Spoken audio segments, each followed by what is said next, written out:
Welcome guys, welcome back to our channel. मैं सियाराम आपका स्वागत करता हूं फॉर्मूलेटर के इस धमाकेदार मंच पर। तो आज का हमारा जो टॉपिक होने वाला है वो बहुत ही इंटरेस्टिंग टॉपिक होगा। आपके स्मिथ चार्ट का सबसे main topic that is your impedance matching.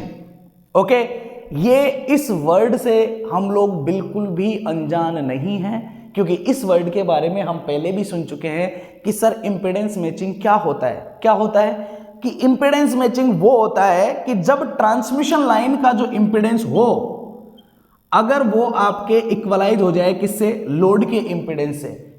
If means load का इंपीडेंस अगर कैरेक्टरिस्टिक इंपीडेंस के बराबर हो जाए तो इसको हम क्या बोलते हैं, इंपीडेंस मैचिंग बोलते हैं। और अगर ऐसा हो जाता है तो सर क्या होता है कि बेटा रिफ्लेक्शन कोफिशिएंट जो होता है ना, इसकी वैल्यू कितनी हो जाती है, जीरो हो जाती है। कितनी हो जाती है, जीरो। भाई जैसे ही इंपीडेंस मैचिंग माइंड में आता है, क्या क्या चीजें सामने आती है। भाई पहली चीज तो यही आती है कि सर अगर कनेक्टेड मेरा इंपीडेंस या लोड का इंपीडेंस अगर कैरेक्टरिस्टिक इंपीडेंस के बराबर हो जाए तो मेरा रिफ्लेक्शन कोफिशिएंट जीरो हो जाता है। अगर ये मेरा जीरो हो गया तो पूरी की पूरी जो ट्रांसमिटेड पावर होती है वो इंसिडेंट पावर के बराबर हो जाती है, बिकॉज रिफ्लेक्टेड पावर तो कितनी हो जाएगी, जीरो हो जाएगी। बेटा ये जीरो हो गया तो ये तो जीरो हो ही जानी है ना। ओके, मतलब सोर्स से जितनी पावर आनी है वो पूरी की पूरी पावर लोड के पास पहुंचनी है। मतलब सोर्स जितनी पावर डिलीवर करेगा, लोड पूरी पावर को क्या कर जाएगा, कंज्यूम कर जाएगा। ये कहानी होती है इंपीडेंस मैचिंग की। और परफेक्टली तरीके से अगर देखा जाए तो हम यही चाहते हैं, बिकॉज सर सोर्स जो है वो है डिलीवर करने वाला और लोड है वो है कंजप्शन करने वाला। तो मैं तो यही चाहता हूं, भाई सोर्स ने पावर भेजी किसके लिए है, लोड के लिए भेजी है ना। तो जिसके लिए आई है, जो हमारा पर्पज है वो 100% कंप्लीट होना चाहिए। तो अगर सोर्स ने भेजी है तो उसके पूरी पावर को कौन कंज्यूम कर जाना चाहिए, लोड कंज्यूम कर जाना चाहिए। दैट्स द ओनली रीजन कि हम लोग इंपीडेंस मैचिंग का बिहेवियर पढ़ते हैं। अब इन सब के बारे में हम पहले बात कर चुके हैं, बट हम इन सबको करने वाले हैं किसके थ्रू, स्मिथ चार्ट के थ्रू। किसके थ्रू बेटा, स्मिथ चार्ट के थ्रू। अब बेटा क्यों स्मिथ चार्ट का यूज हम क्यों लेते हैं या इंपीडेंस मैचिंग हम क्यों चाहते हैं, ये तो आपको पता लग ही गया। अब हम ऐसा इसलिए चाहते हैं बिकॉज रिफ्लेक्शन कोफिशिएंट होना चाहिए जीरो। अब इसको जीरो बनाने के लिए ये वाली वैल्यू इसके बराबर होनी चाहिए। अब सर ये तो जरूरी नहीं है ना कि भाई प्रैक्टिकल लाइफ में, जैसे भाई आपका पटना शहर है पूरा का पूरा, वो पटना शहर किसी जनरेटिंग स्टेशन से कनेक्टेड है, सही बात है। अब वहां पे एक ट्रांसमिशन लाइन आ रही है और पटना शहर को बिजली दे रही है। अब उस ट्रांसमिशन लाइन का कुछ कैरेक्टरिस्टिक इंपीडेंस है।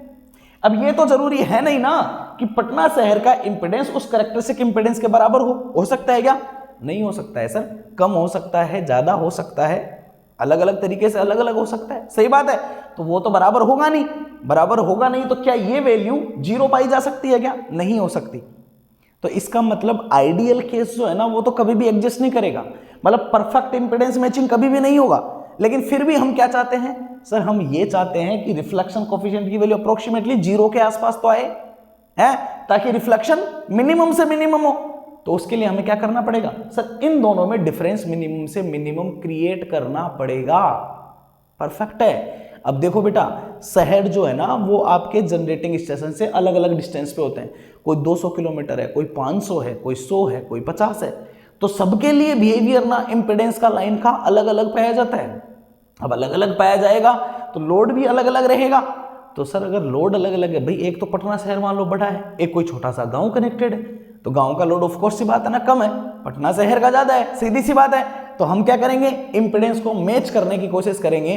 अब कैसे कैसे करेंगे इसको हम थोड़ा सा समझने की कोशिश करते हैं। देखो मैं आप लोगों को एक छोटा सा हिंट देता हूं, उस हिंट से आपको चीजें थोड़ी सी समझ में आएगी। पहले थोड़ा सा ध्यान से सुनो। देखो, क्या आप लोगों ने पावर सिस्टम जब आप लोगों ने कभी पढ़ी होगी, मान लो पावर सिस्टम अगर आप लोगों ने पढ़ी है तो वहां पे आप लोगों ने एक फैक्टर पढ़ा होगा, है ना। वहां पे आप लोगों ने पढ़ा होगा सर्ज इंपीडेंस, पढ़ा है, या सर्ज इंपीडेंस लोडिंग, SIL पढ़ा है कि नहीं पढ़ा है, ये पढ़ा होगा आप लोगों ने। सर्ज इंपीडेंस लोडिंग, जहां पावर की हम लोग बात करते थे तो वहां पे हम लोग क्या बोलते थे कि अगर सर लोड का इंपीडेंस सर्ज इंपीडेंस लोडिंग के बराबर हो जाता है तो वहां पे कोई भी रिफ्लेक्शन नहीं होता है। क्या ऐसे केस आप लोगों ने पढ़े थे क्या, कि जब सोर्स का वोल्टेज ज्यादा हो जाए लोड के वोल्टेज से, जब सोर्स का वोल्टेज बराबर हो जाए लोड के वोल्टेज के, जब सोर्स का वोल्टेज कम रह जाए और लोड का वोल्टेज ज्यादा हो जाए। क्या ये 3 केस आप लोगों ने पढ़े थे या नहीं पढ़े थे?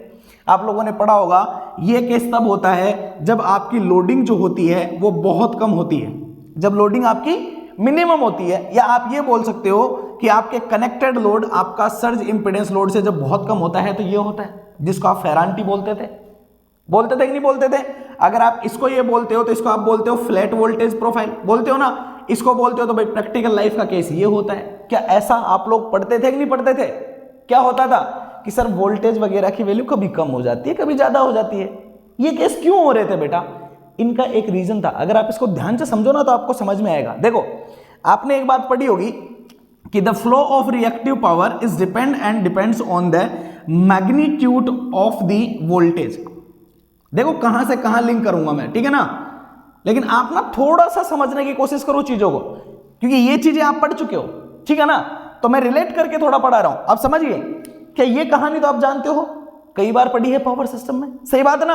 अब आप क्या, आपको ये भी पता है ना कि रिएक्टिव पावर का फ्लो जो होता है वो वोल्टेज के मैग्नीट्यूड के ऊपर डिपेंड करता है। यहां देखो आप, रिसीविंग एंड का ज्यादा है, सोर्स का कम है, मतलब यहां पे रिएक्टिव पावर का फ्लो हो रहा होगा कहां से कहां? लोड से सोर्स की तरफ।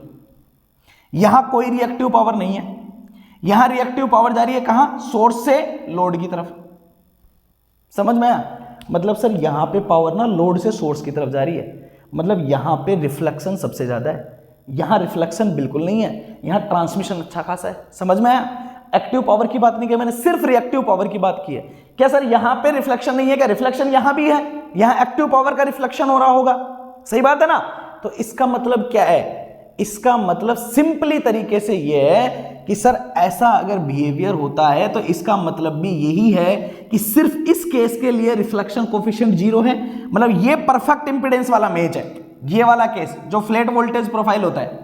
क्या ये इसी के लिए मिलता है क्या कि जब Z of L equal to Z of 0 हो? क्या इसी के लिए मिलता है क्या? जब लोडिंग आपकी सर्ज इंपीडेंस लोडिंग के बराबर हो, क्या तो ही ये वाला केस मिलता है? क्या मैं बोल सकता हूं कि इंपीडेंस मैचिंग का केस यही वाला होता है? क्या इसी केस के लिए रिफ्लेक्शन कोफिशिएंट 0 पाया जाता होगा? क्या इसी को हम लोग आइडियल केस बोलते हैं? अरे बोलते हैं कि नहीं बोलते हैं? बिल्कुल बोलते हैं। तो आप बोलोगे सर ये सब क्यों बता रहे हो, हमें तो पता है, पहले से पता है। अरे भाई बहुत अच्छी बात है, पता है। तो अब मैं ये इसलिए बता रहा हूं क्योंकि वोल्टेज प्रोफाइल को सही करने के तरीके आप लोगों ने पढ़े होंगे। क्या पढ़ा होगा बताओ? कि सर अगर मान लो ये आ रहा है, फेरेंटे को खत्म कैसे किया जा सकता है, इसको खत्म कैसे किया जा सकता है? तो आप क्या करते थे? इंडक्टर लगाते थे, कैपेसिटर लगाते थे, कभी सीरीज में इंडक्टर लगाते थे, कभी पैरेलल में लगाते थे, कभी सीरीज में कैपेसिटेंस लगाते थे, कभी पैरेलल में लगाते थे। तो वो सब करके आपका मकसद होता था कि अगर ये आ रहा है तो भी आप यहां जाने की कोशिश करो और ये आ रहा है तो भी आप यहां जाने की कोशिश करो। रिफ्लेक्शन को मिनिमम से मिनिमम बनाने की कोशिश करते थे। और वो कैसा होता था? बाय एडिंग ए इंडक्टर और कैपेसिटर इन सीरीज और पैरेलल। समझ में आ गया?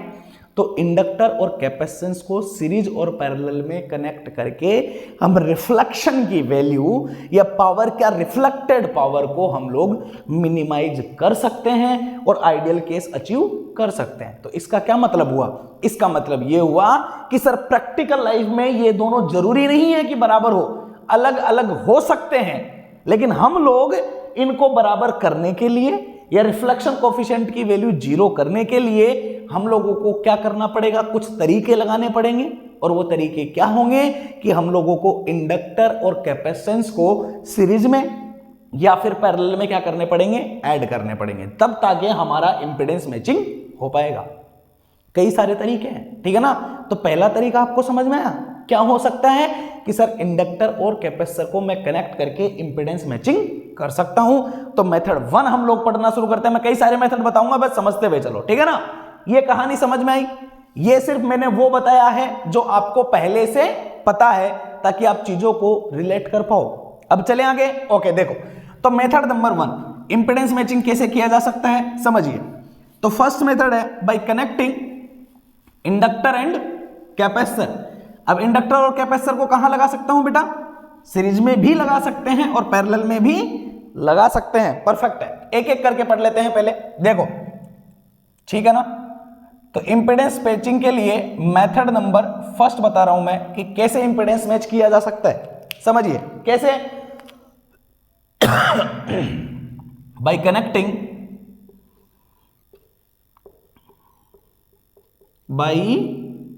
कनेक्टिंग इंडक्टर और कैपेसिटर, बाय कनेक्टिंग सीरीज लिख दो पहले, बाय कनेक्टिंग सीरीज इंडक्टर और कैपेसिटर। क्लियर है भाई? पैरेलल भी लगा सकते हैं, पैरेलल का भी बताऊंगा, टेंशन मत लो।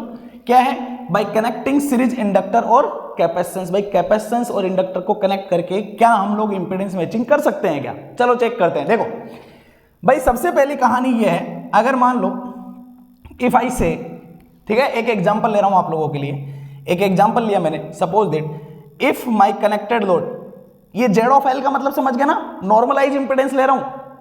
कई बच्चे जिन्होंने प्रीवियस क्लास नहीं ली, देखो हर एक क्लास आगे से लेते हुए समझना चाहिए। इस जेड ऑफ एल का मतलब ये है it's load impedance divide by characteristic impedance. Normalize impedance लिया है, ये क्यों लेते हैं? ताकि हम लोग प्लॉट अच्छे से कर सके, प्लॉट पे आपके लोड को इंडिकेट किया जा सके। पहले से पता होगा आपको।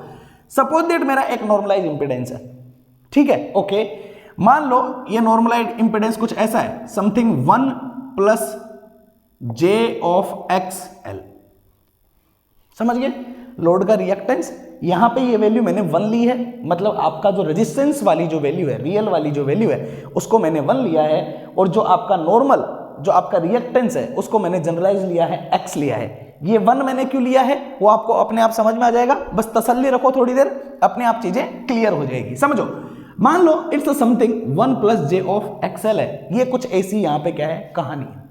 मैं ये चाहता हूं, ये एक जनरलाइज लोड है, x की वैल्यू कुछ भी हो सकती है, 0 1 2 3 4 5 कुछ भी हो सकती है, सही बात है। मैं ये चाहता हूं कि सर मेरा जो इंपेडेंस है ना वो परफेक्टली मैच होना चाहिए। क्या होना चाहिए? परफेक्टली मैच होना चाहिए। तो मुझे क्या करना चाहिए? क्या मुझे इंडक्टर लगाना चाहिए या मुझे कैपेसिटर लगाना चाहिए? पहले से थोड़ा सा जान लेते हैं। भाई मान लो मैं ले रहा हूं केस 1, मैंने केस 1 लिया, ठीक है। मैं बोल रहा हूं बाय कनेक्टिंग ए सीरीज इंडक्टर। मतलब ऐसा है कि सर ये एक यहां पे ये ट्रांसमिशन लाइन है, मैंने यहां लगा दिया एक इंडक्टर, और यहां पे है मेरा लोड जेड ऑफ एल। तसल्ली रखो, धीरे धीरे चीजें समझ में आएगी, ठीक है ना। हाँ, एक ही बार में चालोगे पूरा समझ में आ जाएगा तो नहीं आएगा, बस बैठे बैठे आराम से देखते रहो, नोट्स बाद में बना लेना, पहले अच्छे से पूरा वीडियो देख लो, ठीक है, चीजें अपने आप समझ में आ जाएगी, टेंशन ना लो। देखो तो ये है आपका लोड का नॉर्मलाइज इंपेडेंस, जो अपन ने बोला है कि 1 प्लस जे ऑफ एक्सएल है, और यहां पे मैंने कोई क्या लगा दिया? इंडक्टर लगा दिया। मान लो उसका इंडक्टेंस है एल, कितना इंडक्टेंस है? एल है। तो अगर मैं यहां से देखूं कि टोटल इंपेडेंस कितना जुड़ा हुआ है यहां पे, ठीक है, सपोज दैट इसको मैं नाम दे देता हूं Z1 दे देता हूं, ओके। तो अगर मैं Z1 देखूं तो मैं बोलूंगा कि सर एक तो लगा हुआ है ये Z of l normalize impedance, plus एक ये लगा हुआ है इंडक्टेंस। अब इंडक्टेंस क्या होगा भाई? इंडक्टेंस का क्या होता है इंपेडेंस? जे ओमेगा एल, सही बात है। जो ओमेगा एल की वैल्यू बहुत ज्यादा रहेगी भाई, रियल वैल्यू तो हम ले नहीं रहे, कौन सी ले रहे हैं? नॉर्मलाइज वैल्यू ले रहे हैं, सही बात है। तो चलो इसको भी नॉर्मलाइज बना देते हैं, इसको मैं बोल देता हूं कि it's a J of omega L divide by Z not. तो ये हो गया इंडक्टर का नॉर्मलाइज इंपेडेंस, ये हो गया लोड का नॉर्मलाइज इंपेडेंस, ये हो गया टोटल इंपेडेंस। मतलब अगर मैं किसी लोड के साथ में अगर एक सीरीज में अगर इंडक्टर कनेक्ट करता हूं तो उसका बिहेवियर कुछ ऐसा बनता है। कोई प्रॉब्लम नहीं है, स्मिथ चार्ट पे 1 मिनट में समझा दूंगा पूरा, पहले इसको समझ लीजिए। ये समझ में आ गई कहानी? Okay, very good. अब देखिए, अब सर अगर मुझे ये समझ में आ चुका है तो मैं इसको क्या लिख सकता हूं? अगर इस जेड ऑफ एल को मैं ओपन करूं तो आई कैन से, ये मैंने कुछ ऐसा माना था 1 प्लस जे ऑफ एक्सएल, और ये कुछ ऐसा माना है it's J omega L divide by Z not. अब देखो कहानी में इंटरेस्ट क्या आएगा? ये हो जाएगा इट्स 1 प्लस जे, यहां क्या बचा है? ये बचा है एक्स ऑफ एल, प्लस ये क्या बचा है? ये बचा है omega of L divide by Z not. कहानी कुछ ऐसी है, इंटरेस्टिंग है, समझ में आ गया? इतना समझ लीजिए, याद रहेगा। बिल्कुल सही है कि अगर मैंने सीरीज में इंडक्टर लगाया, तो ये मेरा नॉर्मलाइज इंपेडेंस था, इसका नॉर्मलाइज करूंगा कुछ ऐसा बनेगा, इसको मैं ओपन करूंगा तो बिहेवियर आएगा कुछ ऐसा। यहां पे रियल पोर्शन 1 मैंने माना है, जबकि J और यहां पे पूरा का पूरा इमेजिनरी पोर्शन आ रहा है, और ये जो बिहेवियर है ये आपके लोड का था, ठीक है ना, और ये जो है ये मेरे द्वारा कनेक्ट किए गए एडिशनल सीरीज इंडक्टर का बिहेवियर है। यहां तक कोई कंफ्यूजन नहीं है, बिल्कुल सही है। अगर मैं यहां पे यहां तक क्लियर है ना बेटा? ओके। अगर सर मैं यहां पे सीरीज इंडक्टर नहीं लेता और अगर मैं लेता सीरीज कैपेसिटेंस, मैं इसको चेंज कर रहा हूं, ये क्लियर हो गया ना इतना? ओके। अगर मैं यहां पे सीरीज क्या लेता, कैपेसिटेंस लेता, तो क्या करना था, मुझे इंडक्टर नहीं लगाना था, कोई बात नहीं मत लगाते, क्या लगाता मैं, कैपेसिटर लगा देता भाई, ये कैपेसिटर लगा दिया, सी लोड यही है, कैपेसिटेंस लगा दिया, कहानी वही होती, Z1 निकालते, ZL वाला कैपेसिटेंस का क्या होता, 1/j⍵c, परफेक्ट है। क्या होता भाई, ये जो बन जाता वो अब चेंज हो जाता, क्या बनता ये कुछ ऐसा बनता, it's 1/j⍵c divide by Z0, कुछ ऐसा ही बनता, सही है। इसको ओपन करते, अगेन कहानी वही बनती, ये 1 + j ऑफ XL बनता प्लस 1 डिवाइड बाई j, अगर आप j को ऊपर ले जाओ, ठीक है, तो यहां आप माइनस साइन लगा के यहां पे आप j लिख सकते हो, बिल्कुल सही है ना, और यहां लिख सकते हो ⍵c और Z0, मतलब ये हो गया किसके लिए, इंडक्टर के लिए, ओके। और अगर कैपेसिटर के लिए लिखते तो आपका आता 1 + j x of L minus 1/, ठीक है ना, ⍵c इंटू Z0।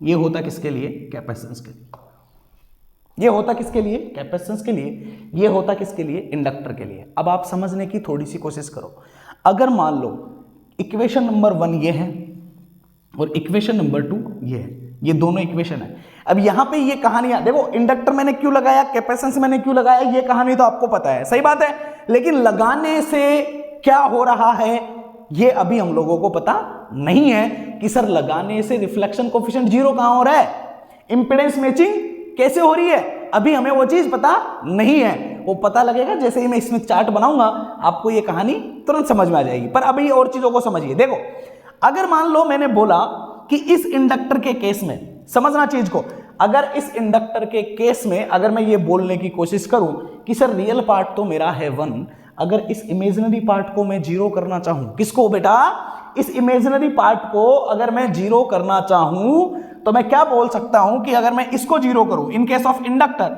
तो क्या बोल सकता हूं कि sir x of L plus ⍵L divide by Z0। अब आपके माइंड में एक कंफ्यूजन और आ रहा होगा, सर इनको 0 क्यों कर रहे हो, ठीक है, तो मैं क्या बोल रहा हूं बेटा, आगे की मत सोचो, आपके माइंड में क्या क्या क्वेश्चंस आ रहे हैं वो मुझे पता है, अपने आप क्लियर कर दूंगा, टेंशन मत लो, ठीक है ना, बस सुनते हुए चलो। पहले क्या, अगर मान लो इसको मुझे 0 करना है, ठीक है ना, तो ये 0 कब हो सकता है, ये वैल्यू पॉजिटिव, ये वैल्यू पॉजिटिव, दो पॉजिटिव वैल्यूज का सम तो 0 हो नहीं सकता, सही बात है, परफेक्ट है।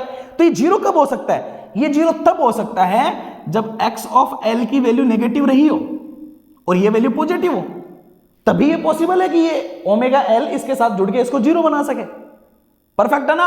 और ऐसा होगा फिर जाके आपके L की value Z0 x of L divide by ω हो सकती है। इसका मतलब आप एक बात समझ में आया, क्या समझ में आया कि सर अगर लोड के इंपेडेंस में अगर यहां पे 1 + jXL है, मतलब अगर यहां पे माइनस का साइन आएगा ना, 1 - j, अगर x ऑफ L की वैल्यू नेगेटिव रही तो हम लोग इंडक्टर को कनेक्ट करके और इंडक्टेंस कितना, इतना इंडक्टेंस कनेक्ट करके इसके इमेजिनरी पोर्शन को हम लोग 0 बना सकते हैं। चीजों को ध्यान से समझने की कोशिश करो, क्या बोल रहा हूं मैं कि अगर x ऑफ L की वैल्यू यहां, अरे यार सीधी सी बात है, समझने की कोशिश करो कि लोड के इमेजिनरी पोर्शन को मैं 0 करना चाहता हूं, परफेक्ट है। इंडक्टर को सीरीज में लगाते हैं या कैपेसिटेंस को सीरीज में लगाते हैं, तो इंडक्टर को सीरीज में लगाते तो होते j⍵L, भाई दो लोड अगर सीरीज में लगे होते हैं तो डायरेक्ट ऐड हो जाते हैं, सही बात है ना। तो इंडक्टर होता है j⍵L, कैपेसिटेंस होता है -1/ω⍵c, परफेक्ट है ना। तो अगर मान लो इमेजिनरी पोर्शन मुझे 0 बनाना है तो क्या करूंगा भाई, अगर मान लो 1 - x है, तो मुझे पता है ये वैल्यू नेगेटिव में है? तो क्या करूं, इसमें क्या जोड़ूं कि वो जीरो बन जाए? कुछ पॉजिटिव वैल्यू जोड़ो। अब सीरीज में पॉजिटिव कौन होता है? इंडक्टर होता है। तो क्या लगा दूं? इंडक्टर लगा दूं, काम कहानी खत्म। अगर मान लो ये पॉजिटिव में 1 + jx है, सही बात है, तो अगर ये पॉजिटिव में है और मुझे इसको जीरो बनाता है तो सीरीज में क्या लगाऊं? अरे कैपेसिटेंस लगा दो। क्यों? क्योंकि कैपेसिटेंस का रिएक्टेंस होता है -1/ωc। परफेक्ट है ना? नेगेटिव होता है। परफेक्ट है। तो अगर मान लो कैपेसिटेंस कब लगाओगे? कैपेसिटेंस जब लगाओगे जब x(L) आपका पॉजिटिव है। अगर ये पॉजिटिव है तो ये देखो -1/ωc z0, इसको जीरो करना है तो कोई परेशानी वाली बात नहीं है। इसको इधर ले जाओ, c को जीरो करना है, इन सबको इधर ले आओ तो इट्स x(L) ओमेगा z0 बन जाएगा। इतना कैपेसिटेंस लगाना पड़ेगा। अब ये सब चीजें मैंने क्यों बताई है? ताकि आगे अब हम लोग इसमें चार्ट बनाएंगे तो वहां पे ये सब चीजें मुझे डेरिवेशन करने की जरूरत ना पड़े। अब चीजों को थोड़ा सा ध्यान से समझने की कोशिश करिए। देखो हमारा पर्पज क्या है? हमारा पर्पज है इंपेडेंस को मैच करना। उसके लिए मैंने इंडक्टर लगाया, कैपेसिटेंस लगाया। पहली चीज, ये रियल पोर्शन मैंने 1 क्यों लिया? इसका एक रीजन है। क्या रीजन है? बिकॉज सर इंडक्टेंस और कैपेसिटेंस अगर दोनों को हम सीरीज में लगाएंगे, कोई पैरेलल कॉम्बिनेशन नहीं करेंगे, अगर दोनों को हम सीरीज में कराएंगे तो इंडक्टर का इंपीडेंस जो होता है वो भी रिएक्टिव होता है, मतलब एक्स वाली वैल्यू आती है। कैपेसिटेंस का जो होता है वो भी रिएक्टिव होता है, मतलब उसमें भी एक्स वाली वैल्यू होती है। रियल वैल्यू से इंडक्टर और कैपेसिटेंस का कोई भी लेना देना नहीं है। अगर नहीं है तो इसका मतलब सीधा सीधा यह है कि इंडक्टर और कैपेसिटेंस के पास जो कैपेबिलिटी है वो कैपेबिलिटी यह है कि वो लोड के रिएक्टिव वैल्यू को चेंज कर सकता है, ना कि उसकी एक्टिव वैल्यू को। तो इसको तो वो चेंज कर ही नहीं सकता। इंडक्टर और कैपेसिटेंस किसको चेंज कर सकता है? सिर्फ इसको चेंज कर सकता है। इसलिए मैंने रियल पोर्शन को कांस्टेंट लिया है और इस वाले पोर्शन को मैंने वेरिएबल माना है कि लोड में इसकी वैल्यू कुछ भी हो, उस वैल्यू को मैं इंडक्टर और कैपेसिटेंस के थ्रू क्या कर सकता हूं? चेंज कर सकता हूं। परफेक्ट है? ओके। मैंने इंडक्टर लगाया, इंडक्टर लगा के बिहेवियर कुछ ऐसा मिला, कैपेसिटेंस लगा के बिहेवियर कुछ ऐसा मुझे मिल रहा है। अब सोचने की बात क्या है? अब इंपॉर्टेंट थिंग यह है कि अगर इस इमेजिनरी पोर्शन को मुझे क्या करना है? जीरो करना है, न्यूमरलाइज करना है, खत्म करना है। बिकॉज बेटा एक बात आप लोगों ने हमेशा सुनी होगी, अब देखो कितनी छोटी छोटी बातें आगे जाके कितनी बड़ी होती है। ये वैल्यूज में जीरो क्यों कर रहा हूं? इसका भी एक रीजन है। क्या रीजन है? समझिए। आप लोगों ने शुरू से कई बार पढ़ा होगा कि सर जो लोड होता है जब वो पावर को कंज्यूम करता है तो जिस पावर को कंजप्शन किया जाता है वो पावर हमेशा एक्टिव पावर होती है। बिकॉज रिएक्टिव पावर जो होता है वो कभी भी लॉसेज में नहीं जाती है, वो स्टोर होती है फिर रिलीव होती है, स्टोर होती है रिलीव होती है। आप सोच के देखिए, अगर मान लो लोड के पास एक इंडक्टर है, अकेला इंडक्टर, उसके पास सोर्स ने पावर भेजी तो इंडक्टर पावर को पहले क्या करेगा? स्टोर करेगा। जब स्टोर करेगा तो वो पावर को कंज्यूम कर रहा होगा, जब डिलीवर करेगा तो पावर को वापस सोर्स को दे रहा होगा, मतलब वहां पे रिफ्लेक्शन 100% पाया जाएगा ही जाएगा, कोई और उसका अल्टरनेटिव नहीं है। समझ में आ गया? बिल्कुल। और हम ये चाहते हैं कि इंपीडेंस मैचिंग हो, मतलब रिफ्लेक्शन कितना होना चाहिए? जीरो होना चाहिए। दैट्स वाई मैं ये चाहता हूं कि रिएक्टिव कंपोनेंट लोड का क्या हो जाए? न्यूमरलाइज हो जाए, न्यूट्रलाइज हो जाए। आपका जो रिएक्टिव कंपोनेंट है वो बिल्कुल भी नहीं पाया जाए, क्योंकि अगर रिएक्टिव कंपोनेंट होगा तो वो रिएक्टिव पावर के ऊपर वर्क करेगा और रिएक्टिव पावर का कंजप्शन नहीं होता है बेटा, वो सिर्फ स्टोर होती है एंड रिलीव होती है, स्टोर होती है एंड रिलीव होती है। दैट्स वाई मैं इसको जीरो बना रहा हूं, क्योंकि अगर ये जीरो बना तो रिएक्टिव पावर का रिफ्लेक्शन नहीं पाया जाएगा। समझ में आई कहानी? तो रिएक्टिव पावर का रिफ्लेक्शन को मैं क्या बनाने की कोशिश कर रहा हूं? जीरो बनाने की कोशिश कर रहा हूं। ओके। और अगर रिफ्लेक्शन जीरो हो गया, अगर रिफ्लेक्शन जीरो हो गया तो इंपेडेंस मैचिंग हो जाएगा। समझ में आ गई कहानी? ये क्लियर है? अब ये तो कोई बच्चा भी बता देगा कि सर x(L) की वैल्यू अगर मान लो नेगेटिव है तो इंडक्टर लगाऊंगा, x(L) की वैल्यू पॉजिटिव है तो कैपेसिटेंस लगाऊंगा। ये तो अंधे को भी दिख जाएगा। क्लियर है? अब समझते हैं चीजें। ये पूरी कहानी समझ में आई होगी आप लोगों को, ठीक है ना? ओके। अब देखिए थोड़ी देर इसको मिटा दूं मैं पूरे को। ओके। अब देखो यार मेरी ड्राइंग ना थोड़ी अच्छी नहीं है,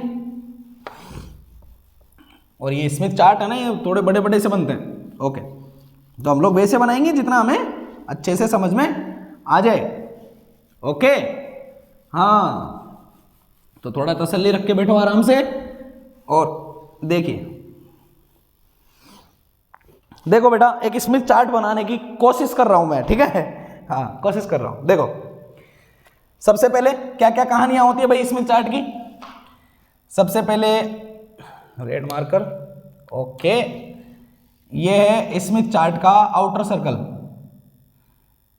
चलो, आउटर सर्कल की विशेषताएं बताओ। आउटर सर्कल की क्या क्या विशेषताएं होती है, क्या बोलते हो आउटर सर्कल को, ठीक है। बताओ कि आउटर सर्कल पे, सबसे पहले ये बताओ कि आउटर सर्कल पे रिफ्लेक्शन कोफिशिएंट की वैल्यू जो होती है वो कितनी होती है। ओके, कितनी होती है भाई? अरे 1 होती है। कितनी होती है? 1 होती है। दूसरी चीज, आउटर सर्कल को क्या बोलते हैं? Constant voltage standing wave ratio का सर्कल है ये। कांस्टेंट स्टैंडिंग वेव रेशियो का सर्कल है, बिल्कुल। चीजें याद है कि नहीं है? ऐसे मेमोराइज किया करो साथ के साथ में। इसका सेंटर कहां पे होता है? The centre of the outer circle is the centre of the Smith chart. Smith chart का जो सेंटर होता है वही इसके आउटर सर्कल का सेंटर पाया जाता है। परफेक्ट है। और स्मिथ चार्ट का सेंटर क्या होता है? देखो यार, है ना, ये आप बना लेना, ये परफेक्टली सर्कल है, ठीक है। हाँ, 5 बार खींच दिया उसके बावजूद भी थोड़ा अभी पूरा नहीं आ रहा है, ठीक है। ओके, सर्कल है बेटा, ये परफेक्टली सर्कल है। ओके, अगर मैं इसको क्या करूं, डिवाइड करूं, परफेक्ट है, ये कर दिया 4 पोर्शन में, भाई सर्कल है ना। हाँ, तो इसका सेंटर डिफाइन हो जाएगा, डिवाइड कर दो, ये लीजिए, ठीक है। तो ये हो गया इसका centre. Centre of the Smith chart क्या होता है sir? Centre of the Smith chart जो होता है वही आपका वो पोर्शन होता है जहां पे रिफ्लेक्शन कोफिशिएंट 0 होता है। तो इसकी क्या क्या कहानियां हैं? पहली कहानी तो इसकी ये है कि इसके लिए रिफ्लेक्शन कोफिशिएंट का मैग्नीट्यूड 1 होता है। कितना होता है बेटा? 1। किसी भी पॉइंट पे चलो, रिफ्लेक्शन कोफिशिएंट का मैग्नीट्यूड 1 होता है, ठीक है ना। हाँ, और यहां पे वोल्टेज स्टैंडिंग वेव रेशियो की बात करोगे तो वो कितना हो जाएगा? इन्फिनिटी हो जाएगा। सही है भाई, बिकॉज इट्स 1 तो ये इन्फिनिटी हो जाएगा। ओके, अब देखो दूसरी चीज, ये होता है इसका सेंटर। अब स्मिथ चार्ट का सेंटर क्या होता है? तो स्मिथ चार्ट का सेंटर होता है 1,0। 1,0 का मतलब समझ गए कि रियल वैल्यू 1 होती है, इमेजिनरी वैल्यू 0 होती है। मतलब ये है कि नॉर्मलाइज इंपीडेंस जो होता है सेंटर पे वो होता है बेटा 1 + j0। परफेक्ट है। ये होता है centre of the Smith chart. Clear है ना? इसकी कुछ खास बातें थी, क्या थी सर? यहां पे रिफ्लेक्शन कोफिशिएंट कितना होता है? 0 होता है। अगर रिफ्लेक्शन कोफिशिएंट 0 है, अरे यही तो इंपीडेंस मैचिंग की खास बात थी कि नहीं थी? सही बात है।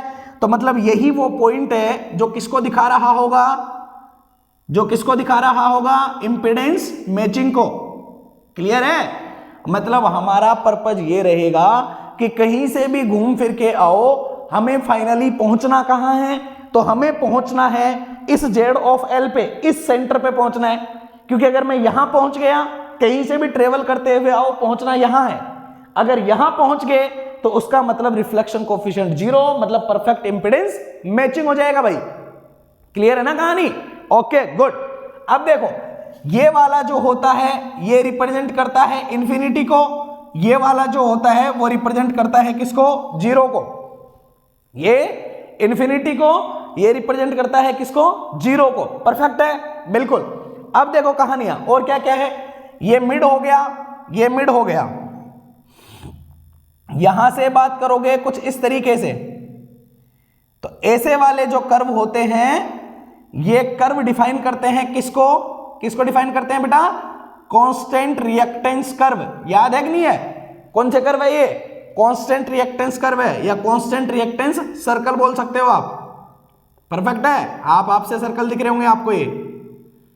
ये होते हैं बेटा कांस्टेंट रिएक्टेंस सर्कल या कांस्टेंट रिएक्टेंस कर्व। इसकी वैल्यू कितनी होती है? ये होती है 1। यहां पे कितना होता है? 1 होता है। परफेक्ट है। रिएक्टेंस का ये कितना है? ये है -1। क्लियर है ना? ओके। अब इधर 0 है, मतलब इधर वाला पोर्शन छोटा है, इधर वाला बड़ा है। अगर यहां से इधर चलोगे तो वैल्यू बढ़ेगी, ठीक है, ये थोड़ा दूर हो गया, ओके, कर्व छोटा है हमारा, इधर से ले लो, ये एक और ले लिया मान लो मैंने, ठीक है, it's not a straight line, it's a curve बेटा, ठीक है, ये हो गया suppose that x equals to 2 के लिए, -2 हो गया, ये हो गया किसके लिए, 2 के लिए, समझ गए। और इधर चलोगे तो और बड़ी वैल्यू आ जाएगी, इधर के लिए और चलो, तो इधर वाली वैल्यू 1 से छोटी रहने वाली है,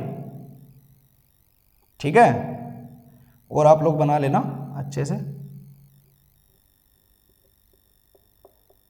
ओके। सपोज दैट ये है 0.2 के लिए है, मान लो ये हो गया -0.2 के लिए है। अब देखो स्मिथ चार्ट पे क्या क्या होता है समझना। स्मिथ चार्ट पे पहली चीज ये है, अगर यहां इस पॉइंट से अगर आप ऊपर की तरफ चलोगे इधर, तो ये वाली वैल्यूज होती है सारी पॉजिटिव की, इधर वाली जो वैल्यू होती है वो होती है सारी नेगेटिव की। बनाया मैंने यहां पे किसको है, बनाया मैंने जेड ऑफ एल को, मतलब ये स्मिथ चार्ट का इंपीडेंस कर्व है। कौन सा है बेटा, कौन सा है, इंपीडेंस कर्व है, समझ गए। अरे भाई देखो ना, यहां पे मैंने इंपीडेंस ही लिखा है, ये भी इंपीडेंस ही लिखा है, तो मैंने इंपीडेंस वाला स्मिथ चार्ट आप लोगों के सामने बनाया है, पहले भी बनाया था ये अपन लोगों, सही है, ओके। तो ये हो गया कांस्टेंट रिएक्टेंस। अगर मैं कांस्टेंट रेजिस्टेंस वाले बनाऊं तो क्या होगा भाई, पहला कर्व तो यहीं से बन जाएगा, यही होता है सबसे परफेक्ट वाला, ठीक है। ये हो गया आपका कौन सा, 1 वाला, इनको क्या बोलते हैं हम लोग, कांस्टेंट रेजिस्टेंस सर्कल, ठीक है बेटा, ओके। यहां से इधर से आगे चलोगे तो वैल्यू कम होगी, बिल्कुल सही बात है, बिल्कुल कम होगी वैल्यू,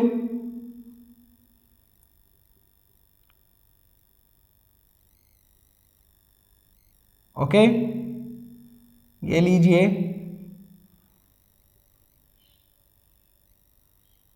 कुछ इस तरीके से, ओके, थोड़ा सही कर लेना। अंदर चलोगे तो वैल्यू बढ़ेगी, ठीक है। ये हो गया मान लो आपका 0.2 ले लेते हैं, इसको 1 ले लिया, इसको 2 ले लेते हैं, ठीक है, ओके। बहुत सारे कर्व होते हैं इसमें, पूरा भरा हुआ होता है, समझ में आ गई बात, ओके। अब देखो इंपीडेंस मैचिंग क्या है, बड़ा ही सिंपल सा रूल है और बड़ा ही सिंपल सा तरीका है, आपको परफेक्ट तरीके से यूं ही समझ में आ जाएगा, बहुत आसान है। देखो जैसे सपोज दैट आपके पास में कोई नॉर्मलाइज इंपीडेंस है, मान लो ये है जेड ऑफ एल, ठीक है, इसकी कोई वैल्यू मैं ऐसे ले लेता हूं जो इस पे लाई कर रही हो, ठीक है। सपोज दैट मैंने ले लिया 1 प्लस J2, ठीक है। मान लो ये आपका कोई लोड है जो कनेक्टेड है लोड के ऊपर, ओके। अब मैं ये चाहता हूं कि मेरा इंपीडेंस मैचिंग का बिहेवियर मैं चाहता हूं, मैं ये चाहता हूं कि मेरा कोई भी रिफ्लेक्शन ना रहे, परफेक्टली इंपीडेंस मैच हो जाए, ओके। तो कैसे करना चाहिए, तो सबके पहले हम क्या करते हैं समझिए, एक ये जो आउटर सर्कल होता है ना, इस आउटर सर्कल पे कई सारी चीजें लिखी हुई होती है। क्या क्या लिखी हुई होती है समझिए, पहले तो यहाँ पे ये सारे रिएक्टेंस की वैल्यू लिखी होती है, सही है। दूसरी बात, इसके ऊपर जो लिखा होता है ना, वो लिखा होता है एंगल। क्या लिखा होता है, एंगल। अब एंगल क्यों लिखा हुआ होता है, एंगल का क्या काम आएगा, वो मैं आपको आगे जाके बता दूंगा, समझा दूंगा, टेंशन मत लो, अभी आपको थोड़ी देर में समझ में आ जाएगा। पहले ये समझ लेते हैं। देखो तो मैंने बोला कि जेड ऑफ एल है, ये है मान लो 1 प्लस J2 है, तो पहले हम क्या करेंगे, इस जेड ऑफ एल को इस स्मिथ चार्ट में इंडिकेट करेंगे कि भाई कहां पे है ये पॉइंट। देखो तो रियल पोर्शन है 1, तो रियल पोर्शन 1 वाला सर्कल हो गया ये वाला, ठीक है, ओके। और रिएक्टेंस की वैल्यू है J2, तो 2 हो गया ये वाला, तो ये 1 वाले को ये 2 वाला कहां कट कर रहा है, यहां कट कर रहा है, ये देखो ये वाला पॉइंट आ गया,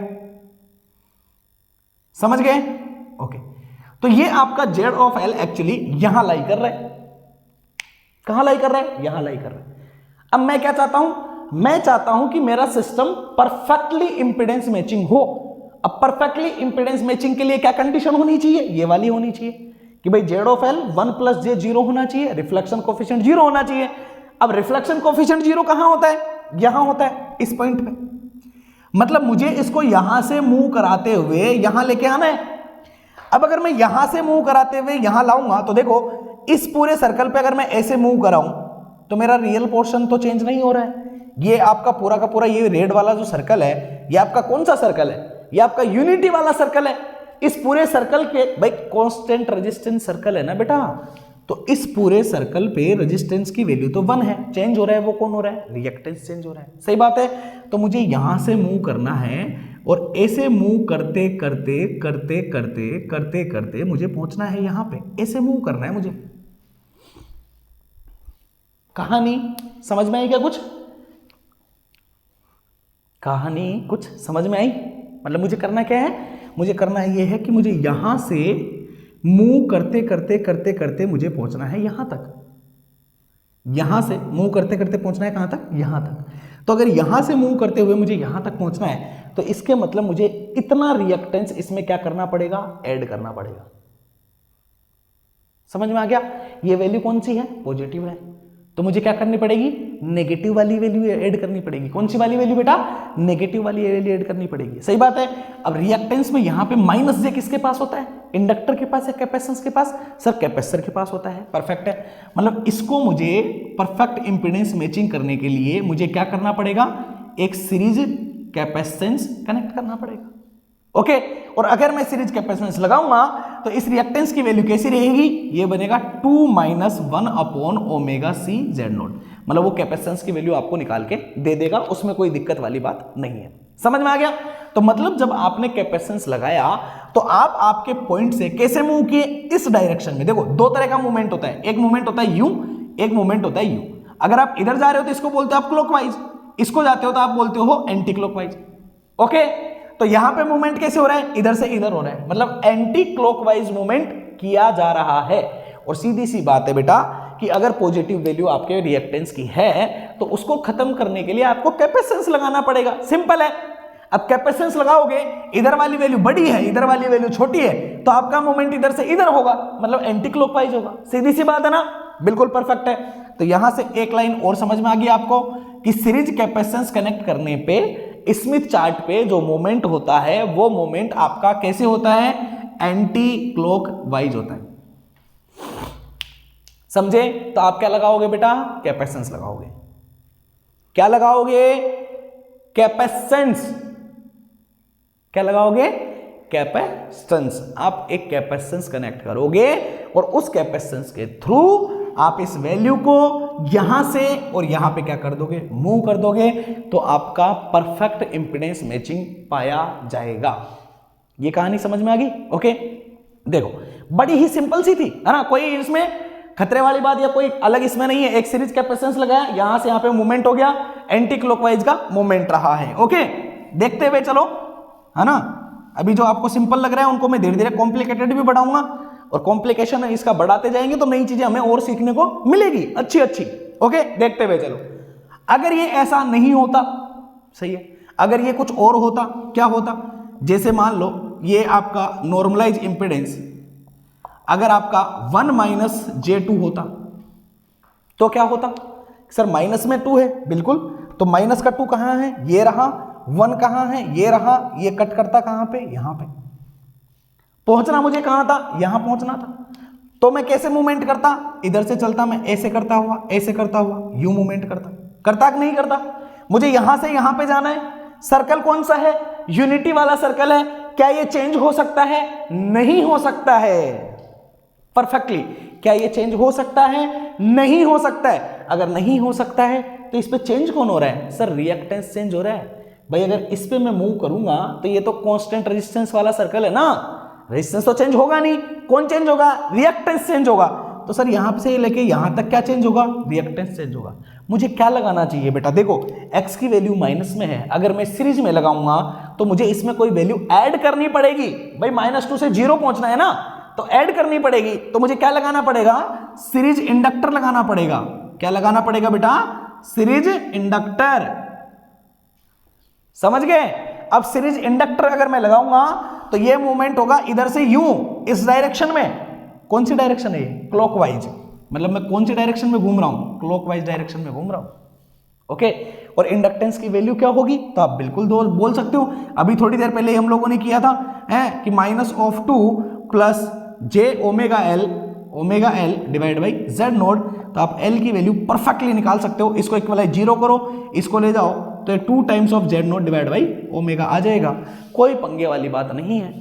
अगर आपसे इंडक्टेंस या कैपेसिटेंस की वैल्यू पूछी गई तो आप लोगों को फ्रीक्वेंसी और कैरेक्टरिस्टिक इंपीडेंस साथ में देगा, कोई दिक्कत वाली बात नहीं है। समझे कहानी, ध्यान से सुनो। परफेक्ट इंपीडेंस मैचिंग करनी थी। इंपीडेंस मैचिंग करने के लिए हम लोगों ने पहले सोचा कि हमारा रिफ्लेक्शन वैल्यू, जो रिफ्लेक्टेड पावर है, उसकी वैल्यू हम लोगों को 0 करनी है। हमने एक तरीका ढूंढा। क्या तरीका ढूंढा? हमने एक मेथड निकाला कि क्यों ना मैं ये काम इंडक्टर और कैपेसिटेंस को कनेक्ट करके कर सकता हूं। ये थ्योरी हमारे मन में आई कहां से?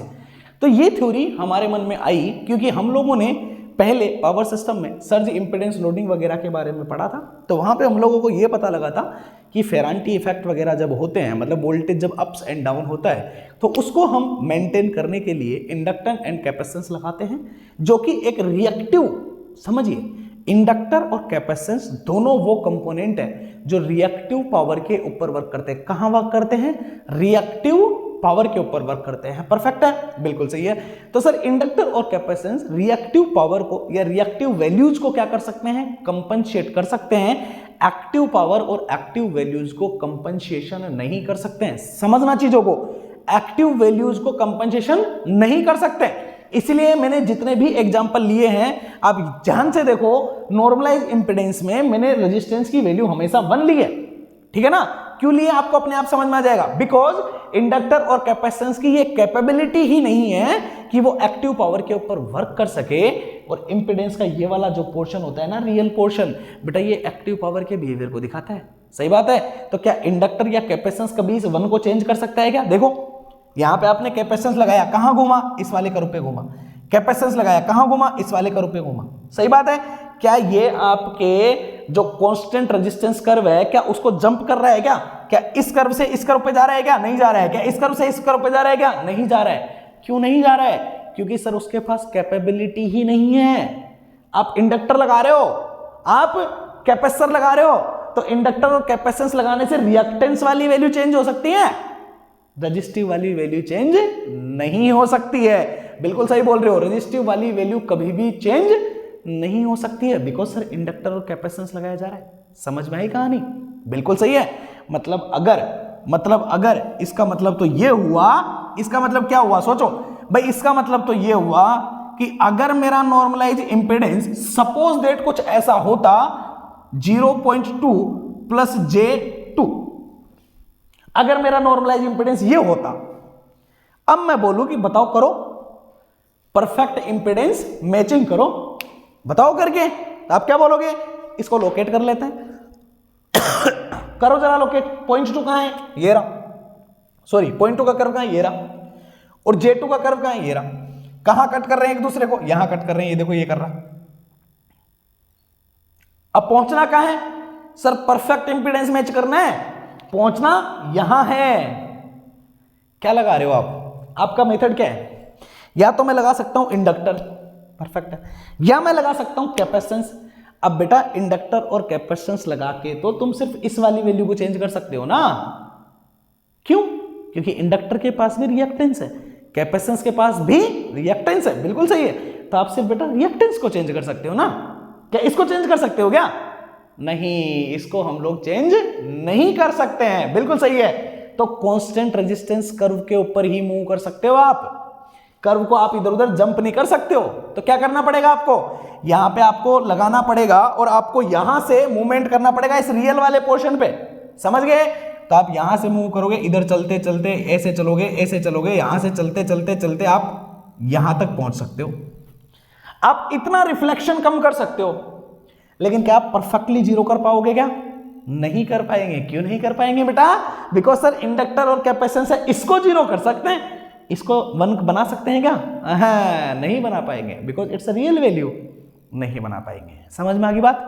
ये काम हम लोग इंडक्टर और कैपेसिटेंस से नहीं कर सकते हैं। मतलब ये वाला जो मेथड है ये फुल्ली एप्लीकेबल मेथड नहीं है। हम लोग इंडक्टर और कैपेसिटेंस सीरीज में लगाते हैं, बट बट हम लोग इस वाले पोर्शन को चेंज नहीं कर पाते हैं। अब इस वाले पोर्शन को चेंज करने के मैं कई सारे तरीके बताऊंगा, चेंज भी करेंगे, ठीक है। परफेक्ट इंपेडेंस करके बताऊंगा, कोई सा भी चाहे कोई सा भी इंपेडेंस आ जाए, सबका परफेक्ट इंपेडेंस हम लोग कर सकते हैं। लेकिन यहां एक बात समझ में आ गया कि सीरीज इंडक्टर और कैपेसिटेंस का मेथड जो होता है वो हम लोग तब लगाते हैं जब रियल पोर्शन हमारा 1 पाया जाए। अगर वो 1 रहा तो परफेक्ट इंपेडेंस की सिचुएशन को हम लोग अचीव कर सकते हैं। अगर 1 नहीं रहा तो आपका रिफ्लेक्शन को हम मिनिमाइज तो कर सकते हैं, मिनिमाइज तो कर सकते हैं, बट परफेक्टली रिफ्लेक्शन कोफिशिएंट को 0 हम लोग नहीं कर सकते हैं। यह कहानी आप लोगों को समझ में आई? इंटरेस्टिंग थी, अच्छी लगी होगी, आई होप अच्छी लगी होगी। सही बात है, बिल्कुल क्लियर ना? ओके, अब देखो मैं आप लोगों को एक छोटी सी इंटरेस्टिंग चीज और बता देता हूं, ठीक है ना? ओके, अब देखो आप, सर अगर मान लो ऐसा ही है, ये कैपेसिटेंस वगैरह से ना अगर मान लो बात नहीं बन रही है तो मुझे क्या करना चाहिए? ठीक है, ये बात भी बिल्कुल सही है, तो आपको क्या करना चाहिए? अब देखो और इंटरेस्टिंग कहानी बताता हूं आपको। मैं कैपेसिटेंस और इंडक्टर इन दोनों से ही मैं आप लोगों को क्या करके बता देता हूं, परफेक्ट इंपेडेंस मैचिंग करके बता देता हूं। ओके, फिर आगे और भी बताऊंगा, टेंशन मतलब पैरेलल के भी पढ़ेंगे, सीरीज पैरेलल को कंबाइन करके भी बताऊंगा, सब बताऊंगा। ओके, अब समझिए पहले थोड़ा सा अगर मुझे नहीं मिल रहा है, अगर मुझे परफेक्ट इंपेडेंस मैचिंग नहीं मिल रहा है तो अब मैं क्या करूं? ठीक है, मेथड नंबर 2, थोड़ा सा इसमें क्या करते हैं, चेंज करते हैं। मेथड नंबर 2, तो इंपेडेंस मैचिंग, ये पूरा लिख लेना आप लोग, impedance matching by the transmission line. Sir इसका क्या मतलब है? Impedance matching by the transmission line, इसका क्या मतलब है? आई डिडंट गेट इट, मुझे नहीं पता चला। कोई बात नहीं, नहीं पता चला तो समझ लेते हैं क्या, ठीक है? ओके, देखो भाई, मान लो यहां से सोर्स से कोई पावर आ रही है, ये से आपकी ट्रांसमिशन लाइन होती है, सही बात है, ओके। और यहां पे जाके आपका क्या लगा होता है बेटा? लोड लगा हुआ होता है, ये आपका लोड है। अब आप लोगों ने इसको स्मिथ चार्ट में दिखाया है, तो आप लोगों ने इसको नॉर्मलाइज तरीके से लिखा होगा, जेड ऑफ एल, ठीक है? ओके, अब अभी हम लोग क्या कर रहे थे? अभी हम लोग ये कर रहे थे, मेथड नंबर 1 में हम लोग ये कर रहे थे, यहां लोड है और इस लोड के पास यहां पे हम लोग या तो लगा रहे थे क्या, इंडक्टर, या आप लोग यहां पे क्या लगा रहे थे, कैपेसिटेंस लगा रहे थे। या तो हम सीरीज में इंडक्टर लगा रहे थे लोड के, या क्या लगा रहे थे, कैपेसिटेंस। कौन सी जगह पे? लोड पे, यहीं पे लगा रहे थे, बिल्कुल सही बात है, ओके। अब ये करने से जब हमने पूरा सोल्व किया तो हम लोगों को एक इसमें सिचुएशन, एक कंडीशन पता लगी कि ये मेथड तब एप्लीकेबल है जब नॉर्मलाइज इंपेडेंस का रियल पोर्शन 1 होना चाहिए, मतलब 1 प्लस सम jx होना चाहिए। अगर 1 नहीं है तो हम लोग परफेक्ट इंपेडेंस मैच को अचीव नहीं कर पा रहे हैं। देख लिया हम लोगों ने, प्रॉब्लम समझ में आ गया, ठीक है। अब इस प्रॉब्लम को हमने क्या करना है, खत्म करना है। चलो भाई खत्म कर देते हैं। तो ये आपका क्या आ गया, ट्रांसमिशन लाइन है। अब मैंने आप लोगों को, याद करो, इनपुट इंपेडेंस के टाइम पे मैंने आप लोगों को एक चीज बड़ी ही इंटरेस्टिंग करवाई थी, एक एग्जांपल करवाया था। अगर आपको याद हो तो सुनने की कोशिश करना और वापस से उसको रिमाइंड करना थोड़ा सा, ठीक है? ओके, देखो समझिए भाई, जब मैंने ये वाला एग्जांपल लिया जहां पे जेड ऑफ एल मैंने कितना लिया था, ये वाला क्या था, जब मैंने लिया कि जेड ऑफ एल आपका समथिंग 0.2 प्लस J2 है, जब मैंने ऐसा ले लिया, मतलब मैंने लोड का नॉर्मलाइज का ये वाला पोर्शन जब मैंने 1 नहीं लिया तो मुझे प्रॉब्लम क्रिएट हो गई, इंपेडेंस मैचिंग नहीं हुआ। तो मुझे क्या करना चाहिए? बिल्कुल सही बात है भाई, क्या करना चाहिए? नहीं पता, ओके। देखो तो क्या करना चाहिए, समझना ध्यान से। देखो मैं कहां पे हूं, यहां पे हूं, ओके। स्मिथ चार्ट का सेंटर कहां पे है बेटा? यहां पे है, सही है। अगर मान लो, सोचना, अगर मान लो यहां से लेके ये पूरा इस सेंटर को मान के ये आउटर सर्कल मैंने बनाया है, आउटर सर्कल का सेंटर क्या था, ये था, यहां रख के एक मैंने लेके पूरा का पूरा सर्कल बना दिया, आउटर सर्कल, परफेक्ट है, बिल्कुल सही है। मैंने आप लोगों को एक बात बताई थी, ये बात मैंने ये बोला था कि अगर जब हम लोग, अगर ये बात बोलूं मैं कि मान लो ये आपका स्मिथ चार्ट है, इसका ये सेंटर है, ठीक है ना, तो अगर मान लो मैंने बोला कि ये एक आपका क्या है, सर्कल है, आपका कोई भी बनाया गया सर्कल जिसका सेंटर आपका स्मिथ चार्ट का सेंटर हो, तो ये वाले जो सर्कल होते हैं वो सर्कल होते हैं जिन पे रिफ्लेक्शन कोफिशिएंट का मैग्नीट्यूड हमेशा कैसा रहता है, कांस्टेंट रहता है। कैसा रहता है? कांस्टेंट रहता है। और दूसरी बात, इन सर्कल को हम बोलते हैं voltage standing wave ratio constant या constant voltage standing wave ratio circle बोलते हैं कि नहीं बोलते हैं। इस कहानी को मैंने आपको बड़े ही अच्छे तरीके से समझाया था और मैंने ये भी बोला था कि जब हम ट्रांसमिशन लाइन पे मूव करते हैं, जैसे मान लो यहां पे मैं बात करूं तो यहां पे मैं 0 पे हूं, यहां से जैसे जैसे मैं आगे चलना शुरू करूंगा, तो अगर मैं 0 से चलना शुरू करूंगा तो मैं इस कर्व पे इस डायरेक्शन में मूव करना शुरू करता हूं और मैं ऐसे चलता हूं, ऐसे चलता हूं, ऐसे चलता हूं और ऐसे चलते चलते चलते वापस मैं यहां पे पहुंचता हूं। एक पूरा कर्व, एक पूरा कंप्लीट साइकिल कंप्लीट करने के लिए ट्रांसमिशन लाइन की लंबाई जिसकी मुझे जरूरत होती है वो टोटल लंबाई होती है मेरी λ/2। क्या ये बात आप लोगों को पता है या नहीं पता है? ये मैंने प्रीवियस क्लास में आप लोगों को करवाया था, क्या याद है? Constant voltage standing wave ratio circle बिल्कुल पढ़ाए थे। वो सर्कल जिनका सेंटर आपके स्मिथ चार्ट का सेंटर होता है या स्मिथ चार्ट का सेंटर होता है, वो सर्कल आपके constant voltage standing wave ratio कहलाते हैं। जब हम ट्रांसमिशन लाइन पे मूव करते हैं तो एक्चुअली हम इन सर्कल्स के ऊपर क्या करते हैं, मूवमेंट करना शुरू करते हैं। याद करो, lambda equal to 0, lambda equal to λ/16, 8, 4, 2, ऐसा मैंने आप लोगों को करवाया था। याद है या नहीं है? परफेक्ट तरीके से याद होगा तो हाफ वेवलेंथ में हम लोग एक पूरे सर्कल के ऊपर क्या कर लेते हैं, रोटेट कर लेते हैं। मतलब λ/2 अगर मैं बोलूं तो इस सर्कल के लिए 360 डिग्री का एंगल बनाता है। मतलब पूरे सर्कल पे आप लोग क्या कर लेते हो, मूव कर लेते हो। समझ में आया?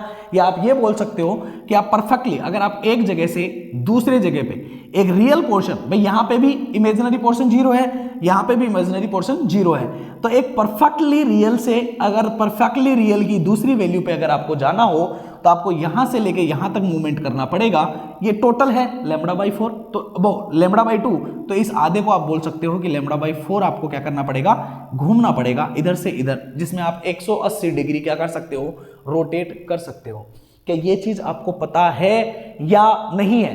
प्रीवियस क्लास में मैंने बहुत अच्छे से बताया था। जिनको नहीं पता है प्रीवियस क्लास में जाना और अच्छे से देखना, विद एग्जांपल करवाया है मैंने। ये वाली बात क्लियर है कहानी? ओके, अब देखिए, अब इस वाली चीज को मैं यहां पे यूज में ले रहा हूं और यूज में लेके मैं इंपेडेंस मैचिंग आप लोगों को करके बताऊंगा। अब समझिए, देखो, अगर मान लो मैंने बोला कि z ऑफ l की वैल्यू ये है, सपोज दैट ये z ऑफ l की वैल्यू है, ठीक है ना। तो इस नॉर्मलाइज इंपेडेंस के लिए अगर मैंने सर्कल बनाया, कौन सा सर्कल?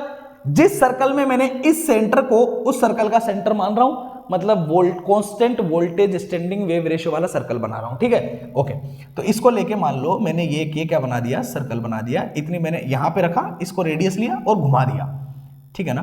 तो घुमा दिया तो मान लो ये एक कोई ना कोई क्या बन जाएगा, सर्कल बन जाएगा, ठीक है। ओके बेटा, जिसका सेंटर आपका इसका सेंटर रहेगा।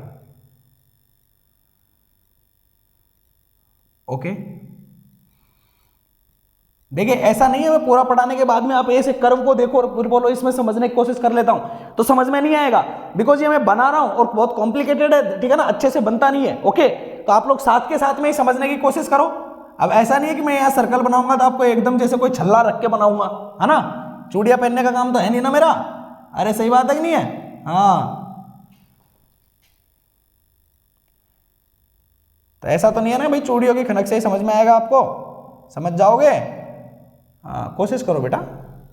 ये बना दिया, देखो इसको मैं 2 कलर से कर देता हूं, ये रेड और ब्लैक दोनों से बना देता हूं, ठीक है। इसके ऊपर मैंने रेड और ब्लैक और चला दिया बेटा। देखो ये वाला सर्कल है, ये वाला, ये परफेक्ट सर्कल है जिसका सेंटर आपके स्मिथ चार्ट का सेंटर है, मतलब 1,0 वाला, सही है ना।